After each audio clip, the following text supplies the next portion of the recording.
pagi Bapak Ibu, saudara kasih dalam Tuhan.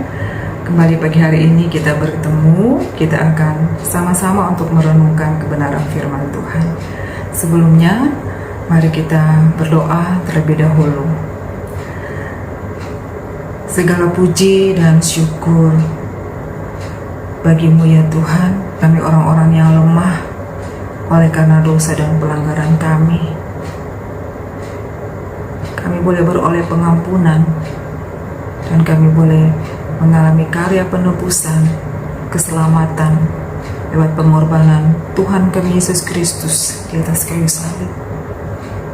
Terima kasih ya Tuhan untuk kami boleh menjadi milik-Mu, bahkan milik kesayangan-Mu. Betapa besar kasih-Mu berlimpah atas setiap kami. Terima kasih pagi hari ini ya Tuhan, berkat yang baru Kau berikan. Kau menuntun kami untuk kami boleh bersekutu dengan-Mu lewat perenungan firman Tuhan pada pagi hari ini. Ya Tuhan, ampunilah dosa dan kesalahan kami, sucikan, kuduskan kami ya Tuhan, dan mohon hikmat pimpinan-Mu untuk waktu ini di dalam kami merenungkan firman. Hamba-Mu juga, kiranya Engkau menolongnya di dalam menyampaikan kebenaran firman-Mu. Terima kasih ya Tuhan. Inilah doa syukur dan permohonan kami. Di dalam nama Tuhan Yesus kami berdoa. Amin. Ya, Bapak Ibu, saudara kasih di dalam Tuhan, sifat rasa memiliki tentu itu adalah satu hal yang positif ya, satu sifat yang baik. Selama itu tidak berlebihan tentunya. Contohnya saja, misalnya dalam sebuah keluarga, jika kita punya rasa memiliki terhadap keluarga kita, maka tentu dampaknya adalah di mana di dalam keluarga itu akan ada saling menghormati, saling menghargai, ada sebuah penerimaan, ada saling memahami satu dengan yang lain, bisa saling menjaga antara satu anggota keluarga dengan yang lain, saling melindungi, ada kepedulian, saling support begitu ya, dan lain sebagainya. Demikian juga kalau dalam kehidupan berjemaat, bergereja, dalam kehidupan kita melayani Tuhan, sifat rasa memiliki itu baik sekali, karena kita boleh merasa satu di dalam gereja Tuhan, di dalam satu komunitas persekutuan tubuh Kristus, di mana di dalamnya kita boleh saling menguatkan, kita boleh saling peduli, kita boleh saling mengasihi, saling support, saling membangun. Ada banyak hal-hal positif yang bisa kita terapkan untuk kemajuan bersama gereja Tuhan, tubuh Kristus. Nah, tapi bagaimana kalau rasa memiliki itu sesuatu yang berlebihan, yang tidak pada tempatnya, yang tidak sewajarnya? Nah, tentunya ini cenderung bersifat negatif, bisa merusak, bahkan dapat menghancurkan satu sifat yang disebut posesif begitu ya. Apa itu posesif? Posesif itu kalau dalam Kamus Besar Indonesia dikatakan artinya adalah sifat merasa memiliki yang berlebihan, ya, dimana seseorang menganggap dirinya dia bisa mengatur, dia bisa mengontrol, dia bisa menguasai kehidupan orang lain. Nah, dia akan atur, kuasai, kontrol begitu rupa seturut pola pikirnya dia, seturut sesuai dengan kemauannya.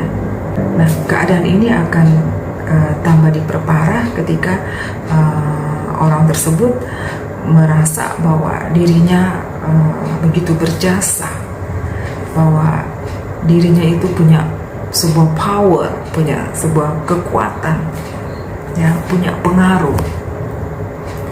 Dan sifat posesif ini cenderung mengekang, memaksa, bahkan ada yang sampai kepada tahap perasaan cemburu yang tidak beralasan, ya, juga penuh curiga, tidak percaya orang secara berlebihan, bahkan ada sebuah ketakutan, khawatir akan kehilangan terhadap apa yang dianggap atau yang dirasa itu adalah sebagai miliknya.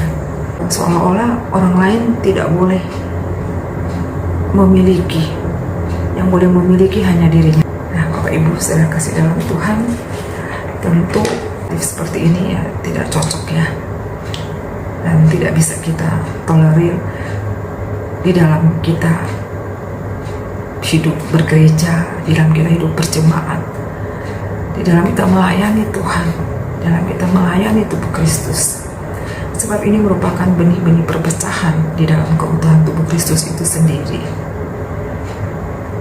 Nah, Bapak Ibu sudah kasih dalam Tuhan, dalam renungan hari ini kita akan belajar dari teladan seorang rasul yang memberikan tempat, memberikan ruang kepemilikan yang seluas-luasnya, lebih utama hanya kepada Tuhan saja. Seperti apa itu? Mari kita membaca di dalam Injil Yohanes pasalnya yang pertama, ayatnya yang ke-35 sampai ayatnya yang ke-42. Demikian firman Tuhan. Pada keesokan harinya, Yohanes berdiri di situ pula dengan 2 orang muridnya. Dan ketika ia melihat Yesus lewat, ia berkata, "Lihatlah anak domba Allah." Kedua murid itu mendengar apa yang dikatakannya itu, lalu mereka pergi mengikut Yesus. Tetapi Yesus menoleh ke belakang. Ia melihat bahwa mereka mengikut dia, lalu berkata kepada mereka, "Apakah yang kamu cari?" Kata mereka kepadanya, kepada Yesus, "Rabi," artinya guru, "di manakah engkau tinggal?" Ia berkata kepada mereka, "Marilah dan kamu akan melihatnya." Mereka pun datang dan melihat di mana ia tinggal, dan hari itu mereka tinggal bersama-sama dengan dia. Waktu itu kira-kira pukul 4, salah seorang dari keduanya yang mendengar perkataan Yohanes lalu mengikut Yesus adalah Andreas, saudara Simon Petrus. Andreas mula-mula bertemu dengan Simon, saudaranya, dan ia berkata kepadanya, "Kami telah menemukan Mesias," artinya Kristus. Ia membawanya kepada Yesus. Yesus memandang dia dan berkata, "Engkau Simon, anak Yohanes. Engkau akan dinamakan Kefas," artinya Petrus. Nah, sampai di sana pembacaan kita pada pagi hari ini, satu bagian firman Tuhan yang melandasi renungan kita pada hari ini. Nah, Bapak Ibu sudah kasih dalam Tuhan, dari perikop ini kita bisa belajar beberapa hal tentang teladan seorang rasul Tuhan, seorang rasul yang bernama Yohanes. Nah, apa saja itu? Yang pertama, perihal mengutamakan Kristus. Nah, kita melihat di sini teladan dari seorang rasul Yohanes. Yohanes mengakui kebesaran Tuhan. Bagi Yohanes, Kristus melebihi daripada dirinya. Dia bukan apa-apa, melainkan Kristus adalah lebih besar daripada dirinya. Inilah yang teladan yang indah dari Rasul Yohanes. Padahal Yohanes lebih dulu dikenal orang. Yohanes lebih dulu dia punya pengikut, punya murid. Tetapi dia memandang Kristus, dia memandang Yesus itu adalah jauh lebih besar daripada dirinya. Nah, Yohanes menganggap apa yang ada padanya, apa yang bersama dengannya, itu bukan menjadi miliknya, ataupun itu bukan hak pribadinya untuk dia pertahankan begitu rupa bagi dirinya sendiri. Bagi Yohanes, apa yang ada pada dirinya apa yang bersama dengannya itu adalah milik Kristus. Kita melihat di sini luar biasa ya, teladan seorang Yohanes. Hal yang kedua, menjadikan Kristus sebagai pusat kehidupan. Nah, Bapak Ibu saudara kasih dalam Tuhan, apa yang dilakukan oleh Yohanes, segala sesuatunya mengarah berpusat kepada Kristus. Dalam pelayanannya, orang-orang yang dilayaninya, yang dilayani oleh Yohanes, mereka semua dibawa oleh Yohanes untuk mereka dapat datang kepada Kristus, untuk mereka dapat mengenal Yesus.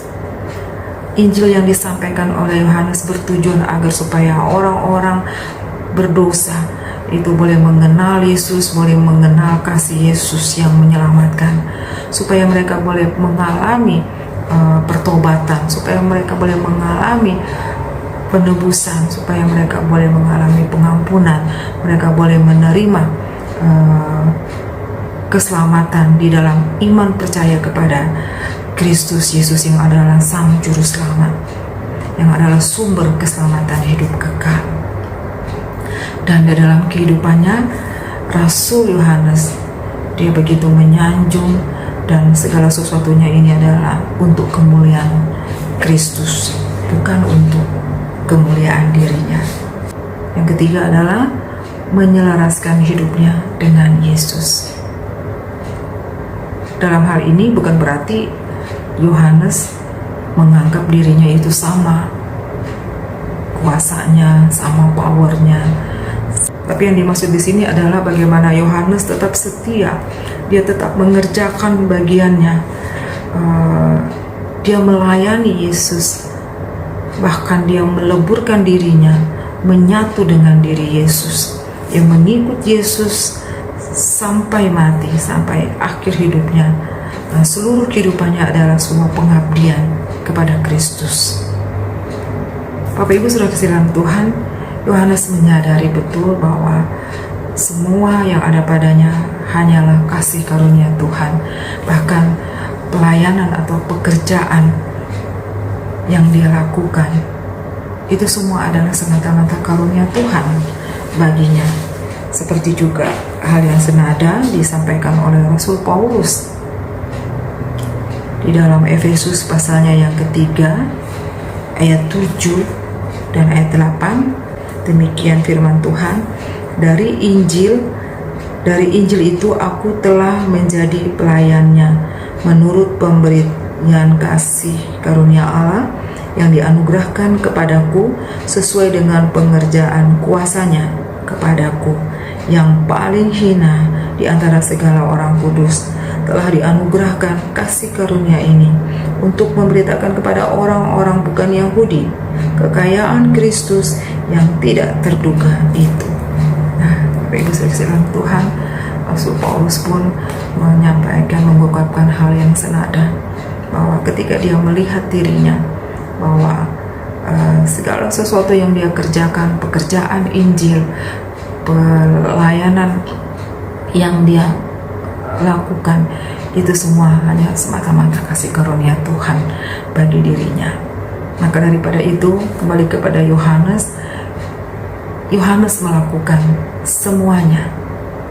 Dia menjalani kehidupannya, dia melayani Tuhan dengan tulus. Dia lakukan semuanya itu adalah untuk Tuhan. Kolose 3 ayat 23. Segala yang kita lakukan seperti untuk Tuhan. Amin. Kiranya renungan firman Tuhan ini boleh menjadi berkat buat kita, untuk kita boleh terus menyadari bahwa apapun yang sudah kita lakukan, keberhasilan apapun di dalam pelayanan yang sudah kita capai, Kristus yang terlebih besar, Kristus yang harus diagungkan, Kristus yang harus dimuliakan. Dan bagian kita adalah untuk kita membawa orang-orang untuk mengenal Kristus, datang kepada Kristus agar mereka boleh mengalami pertobatan, mereka boleh mengalami pengampunan dan penebusan, karya keselamatan di dalam iman kepada Kristus, Sang Juru Selamat. Amin. Mari kita berdoa. Terima kasih Tuhan Yesus untuk firman yang boleh kami renungkan bersama pada pagi hari ini. Kami bersyukur sekali lagi ya Tuhan, kami boleh menjadi milik-Mu. Biarlah ya Tuhan, sebagai milik-Mu kami boleh menikmati kelimpahan berkat-berkat kekal di dalam persekutuan yang indah dengan-Mu ya Yesus. Dan biarlah kami boleh terus bergiat untuk kami boleh menghasilkan buah-buah pelayanan, membawa banyak orang untuk boleh datang mengenal Engkau, untuk beroleh keselamatan di dalam iman kepada Yesus, Tuhan dan Juru Selamat orang berdosa. Terima kasih ya Tuhan, kami menyerahkan seluruh kehidupan kami sepanjang hari ini. Mohon hikmat dan pimpinan-Mu ya Tuhan. Dalam nama Yesus kami bersyukur, kami berdoa. Amin.